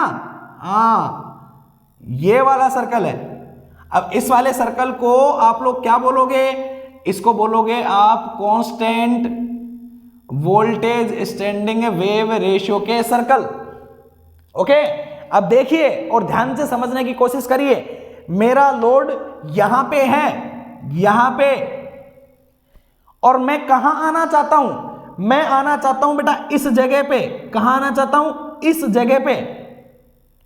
देखो ध्यान से समझ लीजिए, मैं इस जगह पे आना चाहता हूं। अब इस जगह पे आने के लिए मुझे सिर्फ ये चाहिए कि ये जो पॉइंट 2 है ना, इस पॉइंट 2 को पहला काम तो भाई इसको तो मैं, इस 2 को तो मैं 1 0 बना सकता हूं। कैसे? इंडक्टर और कैपेसिटर लगा के, वो तो मुझे आ गया, सही बात है। इस पॉइंट 2 को मुझे पहले क्या बनाना है? 1 बनाना है। तो मैं ये चाहता हूं कि जेड ऑफ एल कुछ ऐसा बन जाए 1 + J2, क्योंकि इसको यहां पे पहुंचाना तो मुझे आता है, अभी प्रीवियस मेथड में मैंने पढ़ा था, इसको पहुंचाना तो मुझे आता है। मुझे इस पॉइंट 2 को 1 बनाना आ जाए कैसे भी करके। कैसे बनाऊं बताओ, क्या करना है भाई? देखो, क्या ये वाला जो सर्कल है, जो आपका ये constant voltage standing wave ratio वाला सर्कल है, क्या ये कहीं पे जाके इस 1 वाले सर्कल को कट कर रहा है? क्या कर रहा है सर? कहां पे कर रहा है? यहां पे कर रहा है, देखो सही है। तो आप एक काम करो ना, क्या करो, पहले यहां से मूवमेंट करना शुरू करो, ऐसे यहां से मूवमेंट करो, और मूवमेंट करते करते पहले कहां पहुंचो? जहां पे कट कर रहा है। जब आप यहां पहुंच जाओगे तो यहां से यहां पहुंचना तो आपको आता ही है, यहां से यहां पहुंचना तो आपको आता ही है। क्या करना है? कुछ नहीं करना सर, सीरीज में कैपेसिटेंस लगाना है बस। लेकिन यहां से यहां तक कैसे पहुंचोगे? तो इसके लिए क्या करना है? अरे सर, इस सर्कल पे मूव करना पड़ेगा। अब ये सर्कल कौन सा है? Constant voltage standing wave ratio का सर्कल। और इस पे मूवमेंट कैसे करते हैं सर? ट्रांसमिशन लाइन पे चल के करते हैं। अभी बताया मैंने थोड़ी देर पहले, कैसे करते हैं? ट्रांसमिशन लाइन पे चल के करते हैं, मतलब मुझे ट्रांसमिशन लाइन पे चलना पड़ेगा। अब कितना चलना पड़ेगा सर? मुझे यहां से यहां पे जाना है, तो क्या करे? अरे बेटा, एक काम है सिंपल सा जो कर ले। क्या कर? ये सेंटर है ना तेरा, हाँ, तो इस सेंटर को लेके पहले यहां पे लाइन खींच ऐसे वाली, जो इस पॉइंट से जाती हुई होनी चाहिए। दूसरी, इस सेंटर को लेके यहां से एक लाइन खींच ऐसे जाते वाली, जो इस सेंटर से जाती हुई होनी चाहिए। दिख गया तेरे को? यहां पे पॉइंट दिख गया, यहां पे पॉइंट दिख जाएगा, दिख जाएगा। ये कौन सा सर्कल है सर? आउटर सर्कल है। कौन सा है बेटा? आउटर सर्कल है, सही बात है। बताओ, क्लास शुरू होते ही मैंने एक बात बोली थी कि आउटर सर्कल पे और क्या लिखा हुआ होता है? एंगल लिखा हुआ होता है। क्या बोला था मैंने? कि आउटर सर्कल पे और क्या लिखा हुआ होता है? एंगल लिखा होता है। मतलब जैसे मान लो ये 0 है, 10 degree, 20 degree, 30 degree, 40 degree, 50 degree, 60 80 है, 180 इधर है ना, 360 पूरा लिखा रहता है। क्या लिखा रहता है बेटा? एंगल लिखा रहता है, बिल्कुल सही है। तो यहां पे जब आप इसको सीधी लाइन खींचोगे ना, इसे क्रॉस करते हुए, तो यहां पे कुछ एंगल होगा, यहां पे कुछ एंगल लिखा होगा, यहां पे भी कुछ एंगल लिखा होगा, यहां पे भी कुछ एंगल लिखा होगा। मान लो यहां पे जो एंगल लिखा हुआ है वो है मान लो θ1, यहां पे जो एंगल लिखा हुआ है वो है मान लो कितना? θ2। तो आप कितना चले? यहां से यहां, मतलब आपको इस एंगल से लेके इस एंगल पे गए आप आउटर सर्कल पे, सही बात है। तो कितना एंगल आप चल चुके हो? देखो कैसे लिखोगे आप? क्या बोलोगे कि सर पहले मुझे कितना एंगल चलना पड़ेगा है? तो आप चले कितना एंगल, कितना चले सर? θ2 माइनस θ1 कर दूंगा भाई। यहां से यहां पहुंचा तो यहां ये माइनस ये कर दूंगा, तो पता चल जाएगा कितना चाप चल लिया हूं, इतना चलाऊं है भाई। बड़ी ही सिंपल सी बात है। क्या है? बिकॉज सर मुझे ये बहुत अच्छे से पता है कि constant voltage standing wave ratio का जो सर्कल होता है ना, उसको पूरा घूमने में मुझे λ/2 डिस्टेंस चलनी पड़ती है, सही बात है, बिल्कुल।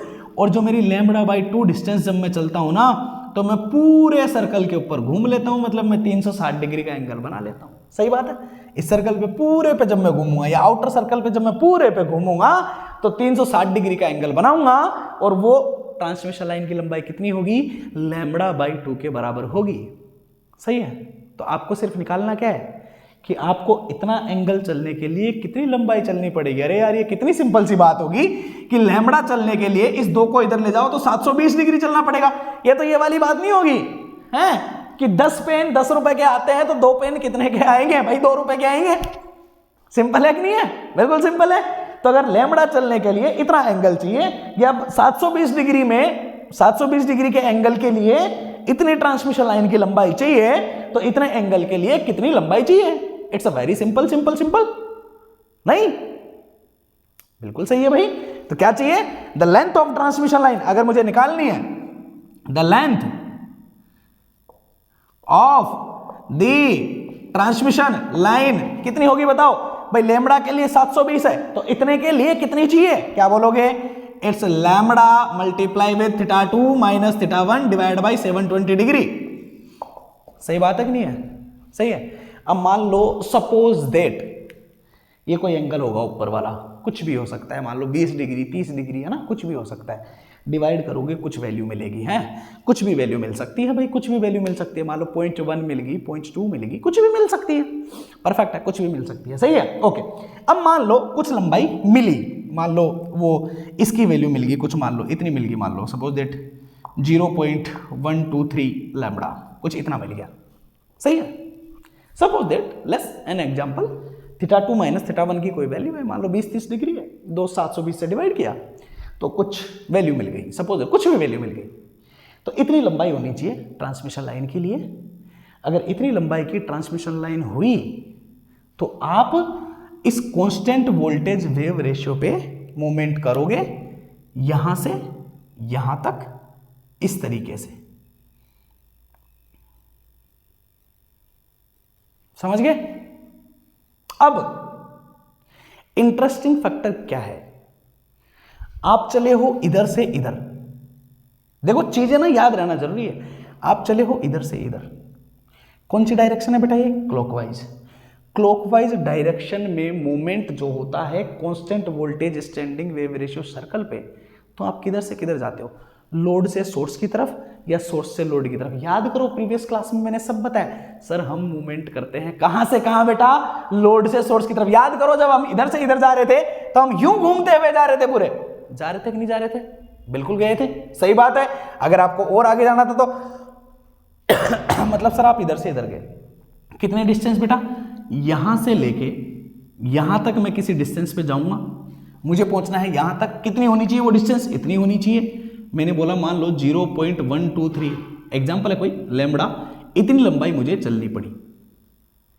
जब मैं लोड से इतनी लंबाई चलूंगा तो यहां पे पहुंचने के बाद में अब मेरा रियल पोर्शन मैं आ चुका हूं यहां पे, मतलब यहां से अगर मैं लोड को देखूं ना, मेरा load of Z of L, देखो पहले कितना था, यहां पे था 0.2 प्लस J2, मैं इतना चला, तो इतना चलने के बाद में अब मेरा जेड ऑफ एल कितना हो चुका है, 1 प्लस J2। कहानी समझ में आई या नहीं आई, पहले ये बताओ मुझे कि कहानी समझ में आई या नहीं आई। मैं इस ट्रांसमिशन लाइन पे चला क्यों, बिकॉज मुझे इस रियल पोर्शन को चेंज करना था।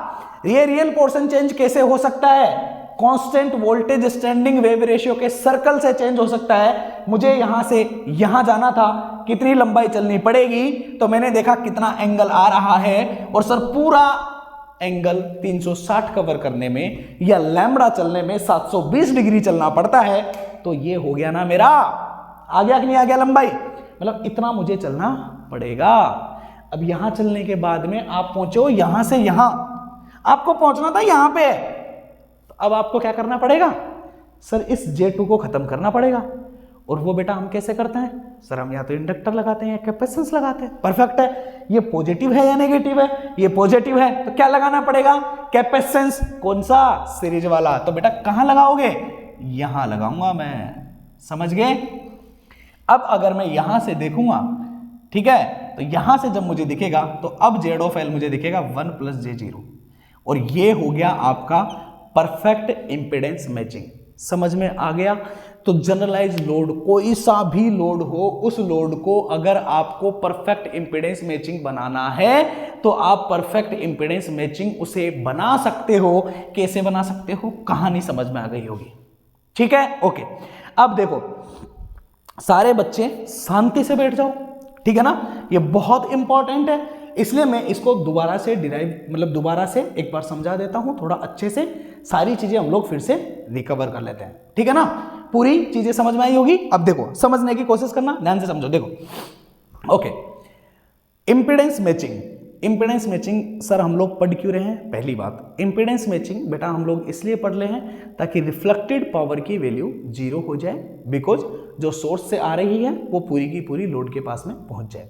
रिफ्लेक्टेड पावर 0 कब हो सकती है, तो रिफ्लेक्टेड पावर 0 तब हो सकती है जब रिफ्लेक्शन कोफिशिएंट की वैल्यू 0 हो जाए। अब रिफ्लेक्शन कोफिशिएंट 0 कहां होता है, तो रिफ्लेक्शन कोफिशिएंट 0 जो होता है वो स्मिथ चार्ट के सेंटर पे होता है। मतलब जब आपको कोई भी लोड दिया जाएगा, नॉर्मलाइज लोड कोई भी दिया जाएगा, तो वो स्मिथ चार्ट के कोई से भी पॉइंट पे हो सकता है, कहीं भी हो सकता है, यहां हो सकता है, यहां हो सकता है, यहां हो सकता है, ठीक है ना। हमारा मकसद क्या है, हमें क्या करना है, तो हमें ये करना है उस पॉइंट से मूव करते हुए, हमें ट्रेवल करते हुए कहां पहुंचना है, centre of the Smith chart पे पहुंचना है, क्योंकि यहां हम पहुंच गए तो हम लोगों को इंपीडेंस मैचिंग परफेक्टली हो जाएगा। ओके, हम लोगों ने पहला मेथड देखा। पहले मेथड में हम लोगों ने क्या देखा कि सर हाउ, मतलब हम एक सीरीज इंडक्टेंस या सीरीज कैपेसिटेंस इनको लगा के मैं किस तरीके से इंपीडेंस मैचिंग कर सकता हूं। तो वहां पे हमें एक बात समझ में आई कि इंडक्टर और कैपेसिटेंस जो होता है उसका जो इंपीडेंस जो होता है वो रिएक्टिव होता है, मतलब उसके पास में रियल पोर्शन नहीं होता है। भाई अगर इंडक्टर की बात करूं तो जे ओमेगा एल होता है, अगर कैपेसिटेंस की बात करूं तो 1/j ओमेगा सी होता है। मतलब रिएक्टिव वैल्यूज होती है, जे वाली वैल्यूज होती है, रियल वैल्यूज नहीं होती है। मतलब आपका इंडक्टर और कैपेसिटेंस सिर्फ और सिर्फ इमेजिनरी पोर्शन को चेंज कर सकता है, रियल पोर्शन को चेंज नहीं कर सकता है। सही है ना? तो वो मेथड सिर्फ 100% एप्लीकेबल वहां होगा इंपीडेंस मैचिंग के लिए जहां पे नॉर्मलाइज इंपीडेंस का रियल वाला पोर्शन 1 पाया जाए। जैसे 1 + j2 हो गया, 1 + 0.2 हो गया, मतलब x की वैल्यू कुछ भी रहे, अगर रियल पोर्शन 1 रहे, ठीक है ना, तो आप डायरेक्टली एक सीरीज इंडक्टर या कैपेसिटेंस लगा के आप परफेक्टली इंपीडेंस मैचिंग कर सकते हैं। कैसे करना है, जैसे मान लो 1 + j2 है, तो मान लो 1 + j2 यहां आ गया, सही बात है। तो यहां से अगर आप देखोगे तो यहां पे रियल वैल्यू 1 है, रियल वैल्यू क्या है, 1 है, तो कौन से सर्कल पे एग्जिस्ट करेगा, ये करेगा कांस्टेंट रेजिस्टेंस सर्कल, और वो वाला सर्कल जहां पे रेजिस्टेंस की वैल्यू 1 है, ये वाली, सही बात है। तो आपको सिर्फ मूवमेंट कहां से कहां करना है, सर यहां से लेके इस पे मूवमेंट करता हुआ मैं आऊंगा तो मैं परफेक्टली यहां पे पहुंच जाऊंगा। उसके लिए सिर्फ इतना सा करना है कि इस j(2) की वैल्यू को 0 बनाना है ना। अब जैसे मान लो ये पॉजिटिव है तो मैं इसके साथ में कैपेसिटर लगा दूंगा, अगर ये नेगेटिव होता तो मैं यहां पे क्या लगा देता, इंडक्टर लगा देता। It's very simple. ओके, लेकिन प्रॉब्लम कब आई, प्रॉब्लम तब आई जब अगर मान लो आपका लोड जो है वो कुछ इस तरह का रहे, जैसे 0.2 + j2, है ना। तो यहां पे इसमें प्रॉब्लम ये है कि यहां पे आपका जो रियल पोर्शन है बेटा, वो रियल पोर्शन आपका 1 नहीं है। ये 0.2 + j2 दिख रहा है कि नहीं दिख रहा है? ओके, ये 0.2 + j2 है, ठीक है ना, ये z(l). ओके, तो ये यहां पे रियल पोर्शन आपका 1 नहीं है। अगर रियल पोर्शन मेरा 1 नहीं है तो अगर सपोज दैट 0.2 + j2 यहां पे है ना, तो इसमें आपका कांस्टेंट रेजिस्टेंस सर्कल वाला जो है वो कौन सा है, 0.2 वाला है ना। अगर आप इंडक्टर या कैपेसिटेंस लगाओगे तो आप इस J2 की वैल्यू को चेंज कर सकते हो, लेकिन 0.2 को चेंज नहीं कर सकते हो। मतलब आप मूव तो करोगे लेकिन आप हमेशा 0.2 वाले सर्कल, जहां पे रेजिस्टेंस की वैल्यू कितनी है, 0.2 है, उस सर्कल पे बेटा आप मूवमेंट करोगे, आप इधर उधर जंप नहीं कर पाओगे।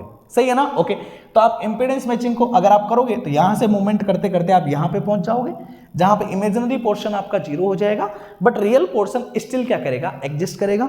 मतलब आप रिफ्लेक्शन कोफिशिएंट की वैल्यू को कम कर सकते हो बट परफेक्टली 0 नहीं कर सकते हो। मतलब परफेक्टली इंपीडेंस मैचिंग यहां पे नहीं पाया जाएगा। ओके, तो इसको करने के लिए क्या करना चाहिए, तो हम लोगों ने एक नया तरीका निकाला। हम लोगों ने बोला इंपीडेंस मैचिंग किया, किसके द्वारा, बाय ट्रांसमिशन लाइन।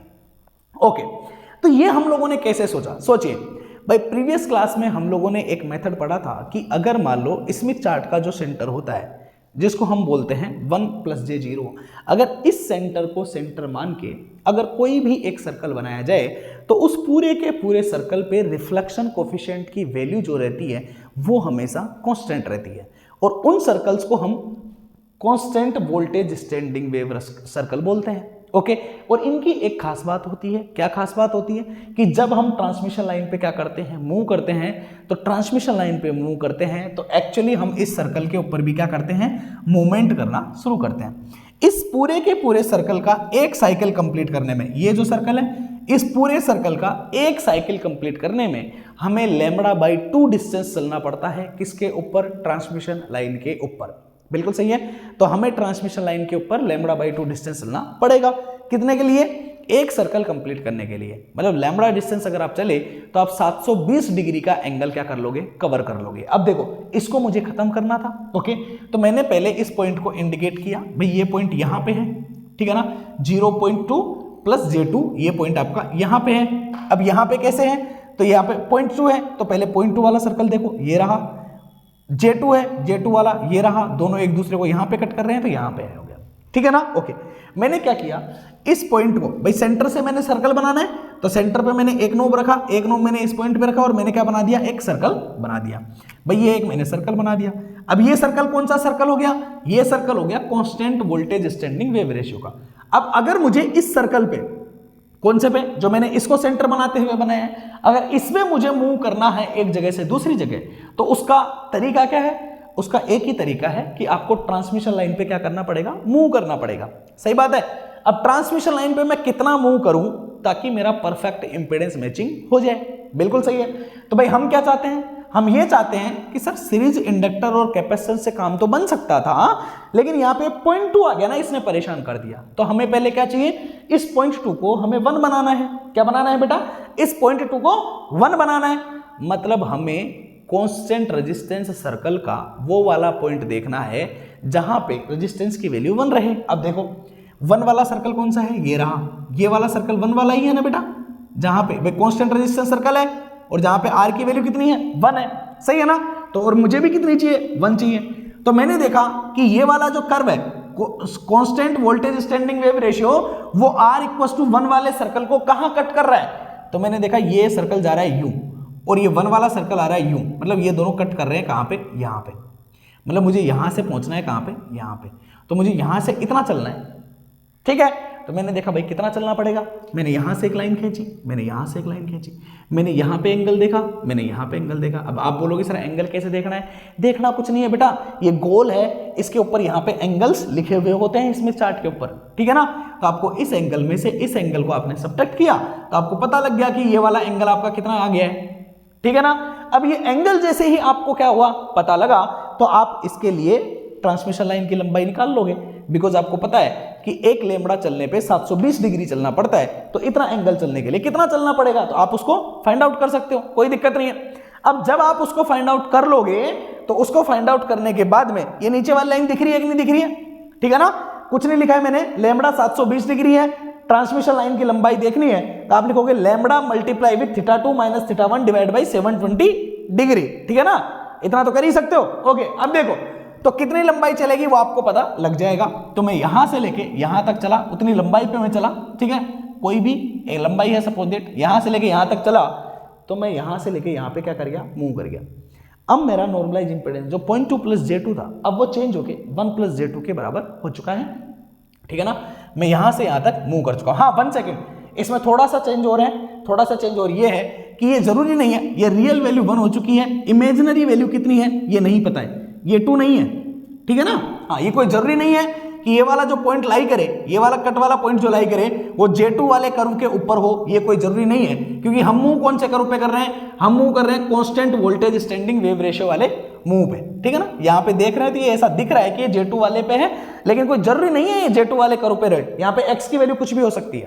ओके भाई, हमारा काम क्या था, इस सर्कल से इस पॉइंट 2 को 1 बनाना था, इस पॉइंट 2 को 1 बनाना था, वो काम हमने यहाँ पे किया है। x की वैल्यू क्या रहेगी, आई डोंट केयर, कुछ भी हो सकती है, सही बात है ना। तो कितना एंगल चला, यहाँ पे x की कोई नई वैल्यू आ जाएगी, पता नहीं वो आपकी 2 रहेगी, 3 रहेगी, 0.1 रहेगी, 0.2 रहेगी, क्या रहेगी, ठीक है ना। ओके, मैं सिर्फ सर्कल पे मूव किया हूं, ठीक है ना। यहाँ पे कोई ना कोई वैल्यू रहेगी θ2 के according, I said it's a generalized x value. मुझे मूव करना है यहां से लेके यहां तक, इट्स अ पॉजिटिव x, ये वैल्यू 1 है, कांस्टेंट रेजिस्टेंस वाले सर्कल पे मूव करना है, मुझे क्या लगाना पड़ेगा, सीरीज इंडक्टर या कैपेसिटेंस, ये वैल्यू पॉजिटिव है तो क्या लगाना पड़ेगा, सीरीज कैपेसिटेंस लगाना पड़ेगा। इसकी वैल्यू कितनी होगी निकाल सकते हैं, कोई प्रॉब्लम वाली बात नहीं है, ये वैल्यू निकालोगे, आप यहां से मूव करते हुए यहां पहुंच जाओगे, it's called your perfect impedance matching, ठीक है ना। मेरे पास कोई परफेक्टली डायग्राम बना हुआ नहीं है ताकि मैं आपको मूव करके बताऊं, पर आई होप आपको ये परफेक्टली तरीके से समझ में आया होगा, ठीक है। ओके, अब आप लोगों का सीरीज इंडक्टर और कैपेसिटेंस जैसे मैंने लिया, वैसे ही पैरेलल इंडक्टर होता है, पैरेलल कैपेसिटेंस होता है, उन दोनों को भी हम लोग यूज कर सकते हैं। तो मैं आप लोगों को पैरेलल इंडक्टर और पैरेलल कैपेसिटेंस के बारे में भी बताऊंगा, तो अगली क्लास में देखते हैं हम लोग, ठीक है ना। ओके, लेकिन यहाँ पे आप लोगों को एक बात और पता लगी कि ट्रांसमिशन लाइन के द्वारा भी हम लोग ये काम कर सकते हैं परफेक्टली तरीके से। ओके, तो thank you very much guys, thank you very much, thank you बेटा।